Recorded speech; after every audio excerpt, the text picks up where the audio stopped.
Rob, speaking of the NFL, all you can do is tip your cap to Baker Mayfield. What he did last night, Rob, and Sean McVay said it after the game when he gave Baker the game ball. He said he's been here for 10 minutes, and it ain't much longer than that. It was about 10 hours, maybe. Right. Chris, it's incredible when you really honestly think about what he was able to accomplish in such a short amount of time. Absolutely. It was fantastic. He led the Rams to a 17-16 win. He led the game-winning drive, Rob, and it's the 98 yards.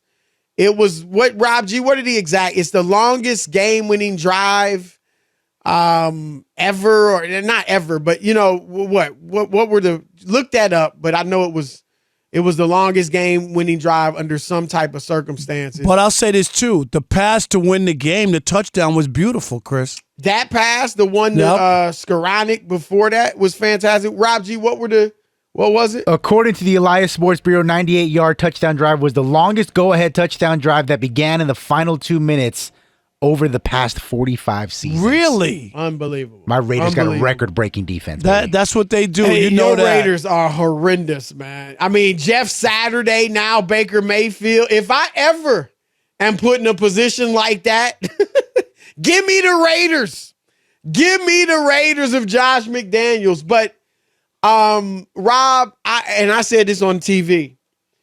If you are not a Raiders fan and you weren't moved by what you saw last night, then something's wrong.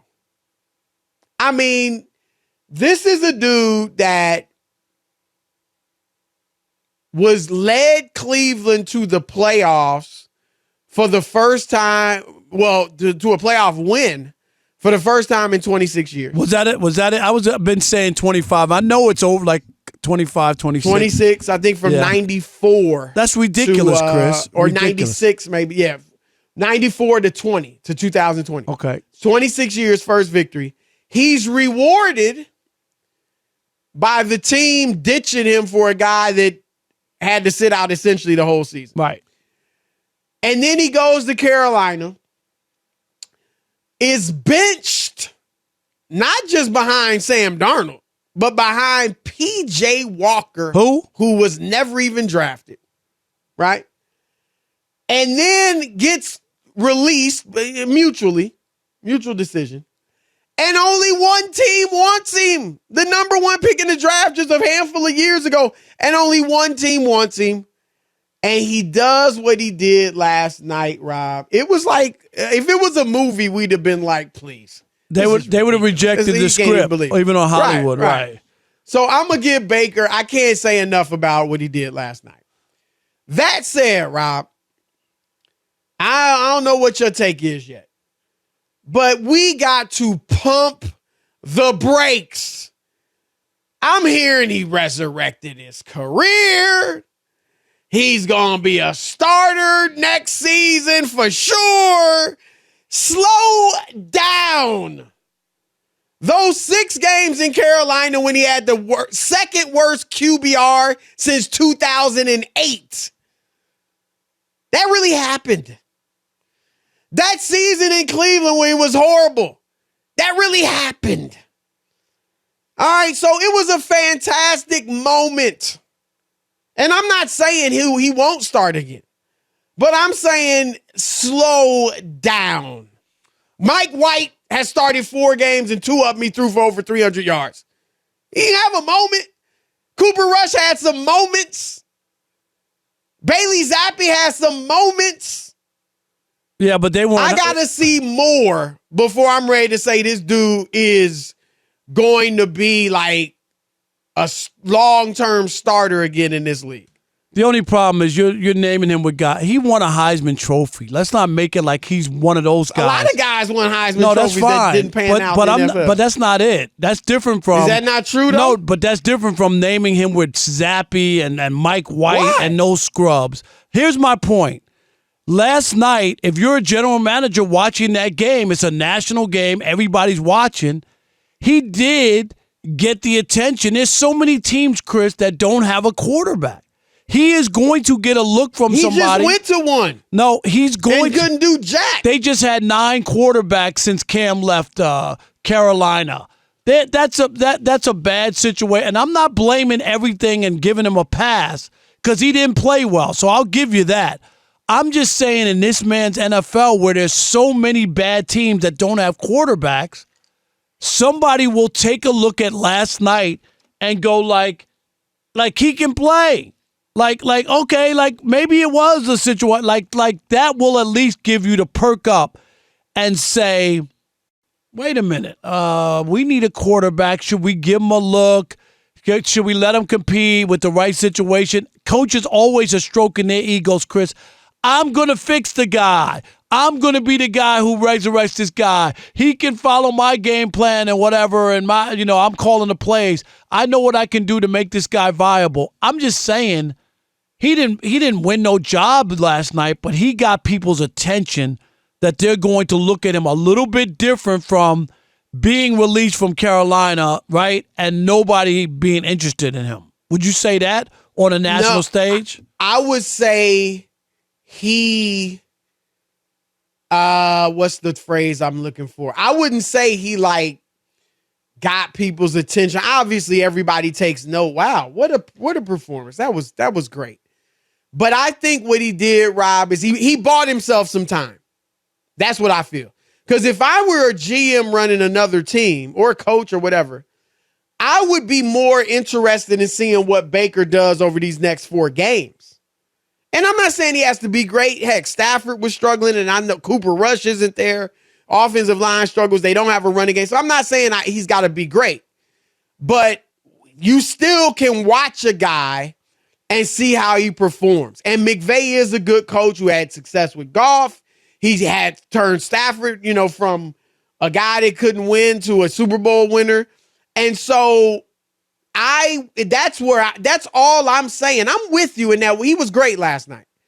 But before I'm ready to oh my gosh, we need a quarterback, we're bringing in Baker. No, I'm going to watch these next 4 games, see how he does. And I honestly think, Rob, and I get it. If somebody essentially offers him a starting job, he will likely jump at it, right? If the Houston Texans need a quarterback, there's a number of teams. Right. I'm glad you brought that up because here's my thing, Rob. If I were Baker Mayfield, and this is not the norm, but if the Houston Texans, to use your example, offer him a contract where he clearly is going to come in and be the starter, and you could stay in LA with the Rams and back up Stafford, learn for a year under Stafford, learn even, I think more importantly, for a year under McVay, I think Baker would be better served by staying in LA. And then the next year you get a chance to start again. He probably would. I guess he might go to Houston, but Rob, he was just in a bad situation. That was my point. Remember, I was saying ideally he could go back to Cleveland for 11 games. He might have had that team in the playoffs when Deshaun got back. I'm just saying, Houston, there's other teams that need quarterbacks. But I'm just saying a bad situation. I agree. Heck, maybe the Jets might give him a look. That was my maybe next. That was just my next. Right. Like if you went to the Giants with what they have in a running back and Saquon Barkley, Chris, that's a good situation. And you might be like, all we need is you to do this and not make the big mistakes. And he might fit in there. All I'm saying is there will be some opportunities because Daniel Jones and some of these other people, it's time to move off from them. And there will be, I say, 8 quarterback jobs open. The Colts, Atlanta, there's all these. If you're the Colts, that's who you looking at? No, I'm just saying about looking at him. About quarterback job. They've had 10 quarterbacks the last. He ain't going to be the 11th. Well, I'm just saying. You really think? They tried Carson Wentz. No, I know they've had better anybody. than Baker Mayfield at their peak. I hear you, and I do, and I've said this. I do think eventually he'll get another chance to start. I just don't know. I'm not saying it's next year in training camp based on last night. I'm saying if he does, not this, but if he plays solid football, looks good over the next 4 games, maybe then. But I think he might be better served learning for a year. Yeah, but last night was just for people who tuned in to see him. It was eye-opening to say, yeah, you know what? We need to look at the rest of the season, see how he plays. Hey, he might be a viable option for us. He bought himself some time. Yeah, I think that's what he bought himself last night. Had he showed up 5 minutes before the game, Chris, was awful. You know what I mean? It was terrible, and the Rams got trashed by the Raiders, right? It would be like his name would not even be a conversation today. That's why I thought he probably shouldn't have played, but obviously it worked out for him. But you know what I mean? I did think that was the more likely scenario. Right, and that's what I said. And reasonable people could have been like, look, let's pump the brakes. And I would have been saying that. Right. He just showed up. I'm not going to hold that against him. But I'm just not going to go the opposite extreme either. I'm not naming him like he's there. I'm not naming him a starting quarterback, but I think that got a lot of GMs, at least, tuned into him. It's bought him some time. It's erased, not all of it, but some of the stain, the stench that was on him from Carolina. And he did stuff last night. He had more passes over 20 yards than he did all year in the 7 games in Carolina. Like, Chris, it was that kind of a performance for him because he really didn't do much there. Yeah, he was good. It's interesting too, right? Because I saw guys, former players on TV saying, well, he was kind of just out there, it was like playing football. You don't know the plays, so go play. That sounds okay. I can't buy that. Not for a quarterback. It wasn't like it was like street ball where, hey, just get open. Just run deep. I mean, run deep. You might be able to tell that to a safety to some degree. You know what I mean? But I'm sorry, I can't see that for a quarterback who he was audible in and all that. So